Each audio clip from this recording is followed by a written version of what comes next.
Algo dramático está acontecendo na Turquia agora e quase não se noticia isso na Alemanha, porque na verdade há poucos países com tanto potencial incrível assim. Uma localização estratégica entre a Europa e a Ásia, uma população jovem, uma indústria forte e paisagens deslumbrantes que atraem mais de 50 milhões de turistas todos os anos. Há apenas 15 anos, a Turquia era considerada um país emergente, um modelo de como um país do Oriente Médio poderia combinar crescimento econômico e democracia.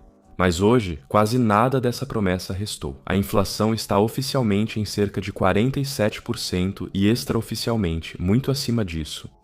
A lira turca perdeu mais de 80% de seu valor em relação ao dólar americano desde 2018. Os preços dos alimentos mais do que triplicaram nos últimos 3 anos, e os aluguéis em cidades como Istambul e Ankara quintuplicaram.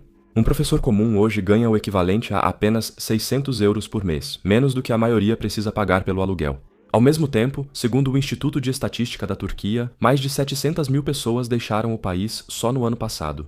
E enquanto milhões tentam recomeçar no exterior, vivem no próprio país mais de 3,2 milhões de refugiados. A Turquia se tornou o país com mais refugiados do mundo e também passou por grandes mudanças políticas. O país virou uma ditadura presidencialista autoritária, na qual mídia independente, judiciário e oposição quase não existem mais. Após o terremoto devastador no sul do país, ficou claro como a corrupção e a má administração estão enraizadas nas estruturas estatais. Mas agora a situação ficou ainda mais dramática. Como um país que já foi considerado a esperança do mundo muçulmano pôde chegar a um ponto tão baixo? Por que até mesmo jovens patriotas estão emigrando em massa atualmente? O que tudo isso significa para o futuro da Turquia e por que mesmo assim tudo pode mudar em breve? No vídeo de hoje, vamos analisar essas questões. Há pouco mais de uma geração, a Turquia era vista como modelo de sucesso no Oriente Médio. No início dos anos 2000, a economia crescia em média mais de 7% ao ano. Milhões de pessoas ascenderam à classe média, e cidades como Istambul, Izmir ou Ankara se transformaram em centros econômicos vibrantes. Investidores internacionais afluíam ao país, salários subiram, o turismo cresceu e a União Europeia considerou a Turquia um sério candidato à adesão. Naquela época, Recep Tayyip Erdoğan era visto por muitos como o homem que modernizou o país. Após a crise financeira de 2001, Recep Tayyip Erdoğan estabilizou o país com o AKP, privatizou estatais e investiu em infraestrutura. Foram construídos novos aeroportos, pontes, rodovias e hospitais. Entre 2002 e 2013, o desempenho econômico da Turquia mais que triplicou, passando de cerca de 240 bilhões de dólares para mais de 950 bilhões. A pobreza diminuiu rapidamente, a inflação caiu e a confiança no futuro permaneceu. O prestígio internacional do país também aumentou. Empresas de construção turcas expandiram-se na África e Ásia, séries turcas eram exibidas em mais de 100 países e o país parecia se tornar uma potência líder. Enquanto o crescimento econômico se destacava externamente, o desequilíbrio interno aumentava. A economia era muito dependente de créditos baratos, do boom da construção civil e de capital externo.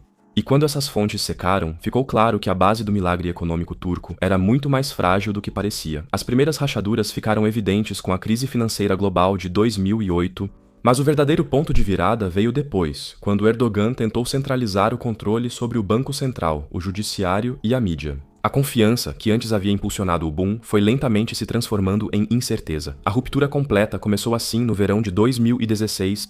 Após a tentativa de golpe fracassada, seguiram-se prisões em massa, demissões e expurgos políticos em uma escala que a Turquia não via há décadas. Mais de 150 mil funcionários públicos, professores, juízes e soldados foram suspensos ou presos, e mais de 180 veículos de mídia foram fechados. Desde então, a Turquia mudou profundamente, tanto política quanto economicamente. Com o fortalecimento de seu poder, Erdoğan passou a intervir mais nas políticas monetária e econômica. O Banco Central perdeu a independência e as decisões econômicas ficaram mais politizadas. Foi especialmente prejudicial acreditar que juros altos elevam a inflação, princípio economicamente incorreto, mas imposto politicamente. Enquanto em todos os outros países, diante do aumento da inflação, os juros são elevados, Erdoğan obrigou repetidamente o Banco Central turco a reduzi-los, mesmo com a inflação ultrapassando 80% em alguns períodos. O resultado foi uma desvalorização massiva da lira, perda de confiança dos investidores e fuga de capitais. Na última década, a moeda turca perdeu mais de 95% do seu valor em relação ao dólar americano. Isso significou, na prática, produtos importados, de alimentos a eletrônicos, ficaram muito mais caros, enquanto os salários mal aumentaram. A população perdeu poder de compra e as economias caíram. Muitas empresas internacionais também saíram por isso. Os investimentos diretos caíram de 19 bilhões de dólares em 2007 para menos de 5 bilhões em 2023. Até empresas turcas já transferem dinheiro para o exterior, e o problema pode ser ainda mais grave. As estatísticas oficiais foram se afastando da realidade. Economistas independentes criticaram que o Instituto Estatal de Estatísticas, TÜİK, está maquiando os índices de inflação.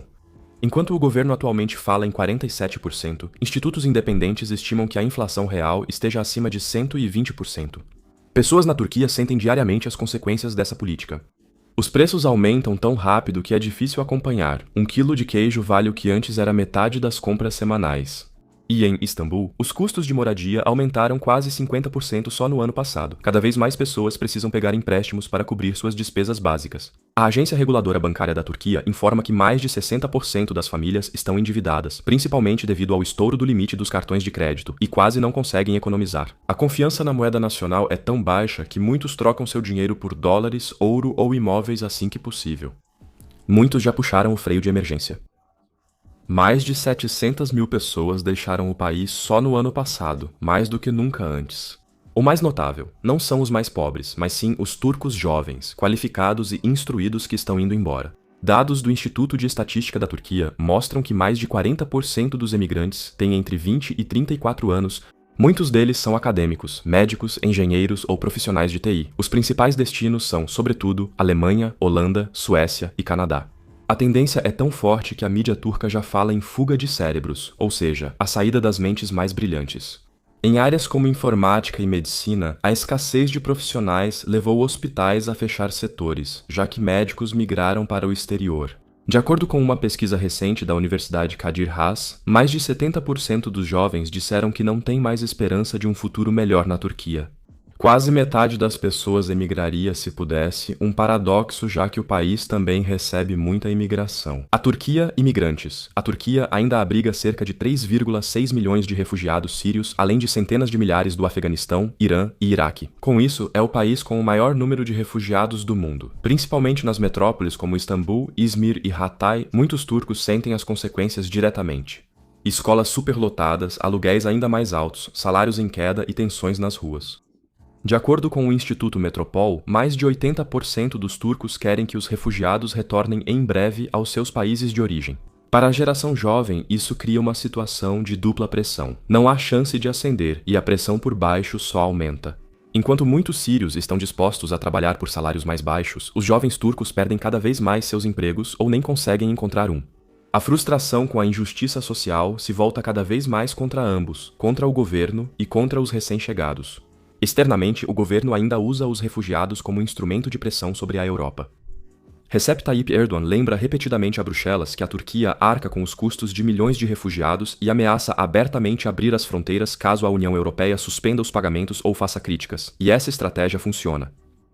Após o acordo entre União Europeia e Turquia em 2016, mais de 10 bilhões de euros foram enviados à Turquia para ajudar refugiados e, extraoficialmente, como pressão política. Recep Tayyip Erdogan entendeu que, ao explorar o medo da Europa de novos fluxos de refugiados, ele ganha apoio internacional e, assim, pode agir quase sem restrições em seu próprio país. Desde a tentativa de golpe, que também ocorreu em 2016, a Turquia se transformou passo a passo em um Estado autoritário. Liberdade de expressão, justiça e imprensa já não são mais independentes. Hoje, segundo a Organização de Direitos Humanos Human Rights Watch, mais de 65 mil pessoas estão presas por motivos políticos, incluindo jornalistas, cientistas, ativistas e cidadãos comuns que criticaram o governo nas redes sociais. Com isso, a Turquia está entre os países com o maior número de jornalistas presos no mundo, e ainda há a vigilância digital. Redes sociais como X, YouTube ou TikTok são regularmente bloqueadas ou censuradas. Só em 2024, segundo o NetBlogs, mais de 6 mil sites foram bloqueados por motivos políticos. O objetivo, controlar a opinião pública. Nesses momentos, percebemos como a proteção digital é importante. Enfrentamos muitos invasores e ameaças online e devemos nos antecipar a eles. Vigilância online, geobloqueio e redes inseguras. A internet já não é mais um espaço neutro. Seus dados são rastreados, seus conteúdos favoritos bloqueados em alguns países, e redes Wi-Fi públicas representam riscos. É aí que entra o CyberGhost VPN. Com mais de 38 milhões de usuários e 15 anos de experiência, o CyberGhost protege sua privacidade digital. É a empresa de VPN mais bem avaliada no Trustpilot. Porque ele criptografa todo o seu tráfego de internet, oculta seu endereço IP e garante que você navegue de forma anônima e segura na internet. E tudo isso com apenas um clique, sem precisar de conhecimento técnico. Com mais de 11 mil servidores em 100 países, você sempre terá uma conexão rápida e estável, não importa onde esteja. Muito prático. O CyberGhost desbloqueia mais de 40 serviços de streaming como Netflix, Hulu e Disney+, permitindo acesso às suas séries favoritas em qualquer lugar. E o melhor, você pode proteger até 7 dispositivos ao mesmo tempo, seja no Windows, Mac, iOS, Android, Smart TVs ou consoles de videogame. Usando meu link na descrição, você recebe agora incríveis 83% de desconto pagando apenas 2,03 euros por mês e ainda ganha 4 meses grátis de presente. E você não corre nenhum risco, pois há uma garantia de devolução do dinheiro em 45 dias. Então, assuma agora mesmo a sua segurança online e não deixe de conferir a CyberGhost. Mas nem todo esse controle conseguiu impedir que toda a dimensão da crise viesse à tona em algum momento. Bastou um único evento para expor impiedosamente as fraquezas do sistema. Esse evento veio com o terremoto devastador em fevereiro de 2023. O terremoto no sul da Turquia não foi só uma catástrofe natural, mas um choque que expôs as profundas feridas da sociedade turca. Mais de 50 mil morreram, centenas de milhares ficaram sem casa e cidades inteiras foram destruídas em segundos. Mas a segunda catástrofe veio só depois, ou seja, o fracasso do Estado. Em algumas regiões, equipes de resgate demoraram dias ou semanas para chegar. A coordenação foi caótica, suprimentos ficaram retidos nos aeroportos e pessoas buscavam familiares nos escombros. A população ficou horrorizada e muitos fizeram a pergunta que permanece até hoje: como um Estado que há anos se apresenta como forte e organizado pôde falhar dessa forma? Para muitos, é um sistema que valoriza lealdade acima da competência. Empresas de construção ligadas à política ganharam contratos por anos, sem atender aos padrões de segurança. Órgãos públicos foram ocupados por aliados escolhidos pela obediência, não pela eficiência. O resultado foi um aparato de corrupção generalizado, que custou milhares de vidas. A confiança da população foi destruída de forma definitiva. Pela primeira vez em anos, até mesmo os apoiadores de longa data começaram a questionar. Eleitores da AKP de longa data passaram a criticar abertamente. Nas redes sociais, exigiam renúncias, investigações e justiça. Pela primeira vez em décadas, a oposição turca ganhou um verdadeiro impulso. No centro dessa nova esperança estava Ekrem İmamoğlu, o carismático prefeito de Istambul. Ele já havia se tornado uma figura simbólica, moderno, próximo do povo e, ao contrário de Erdogan, com um certo grau de autocrítica. Quando o governo hesitou nas operações de ajuda após os terremotos, ele enviou suas equipes, organizou o transporte de doações e criticou o fracasso do Estado. Milhões de turcos passaram a vê-lo como alternativa a um sistema focado só em manter o poder. Pesquisas indicaram que a maioria apoiava a mudança política. Um cenário que, até pouco tempo atrás, parecia impensável. Até mesmo eleitores conservadores dizem abertamente que o AKP se afastou demais da realidade. A inflação, o desemprego, o empobrecimento da classe média e o fracasso diante da catástrofe criaram nova dinâmica. Porém, o caminho da oposição segue perigoso. Recep Tayyip Erdogan mantém controle sobre mídia, judiciário e polícia. Ekrem İmamoğlu está preso desde março e enfrenta vários processos que podem tirá-lo da vida política. Mesmo assim, cresce a esperança de que a situação possa mudar. Mais jovens voltam a se envolver politicamente, criando movimentos locais e até em regiões curdas a aproximação cautelosa com a oposição.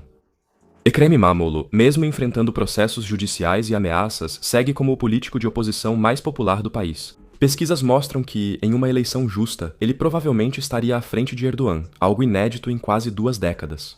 As eleições presidenciais e parlamentares estão previstas para 2028, mas cresce a possibilidade de serem antecipadas. A pressão sobre Erdogan cresce, a lira segue em queda, a confiança dos investidores internacionais está no chão e os distúrbios sociais aumentam. Se a situação econômica piorar ainda mais, o presidente pode ser obrigado a antecipar a data das eleições para evitar uma crise ainda maior. E então, de fato, tudo estará em aberto para o futuro do país. Mas e vocês? O que acham? Como pode ser o futuro da Turquia? Escrevam nos comentários. Não deixem de conferir agora o CyberGhost VPN. Cuidem da sua segurança online e garantam a oferta exclusiva pelo meu link.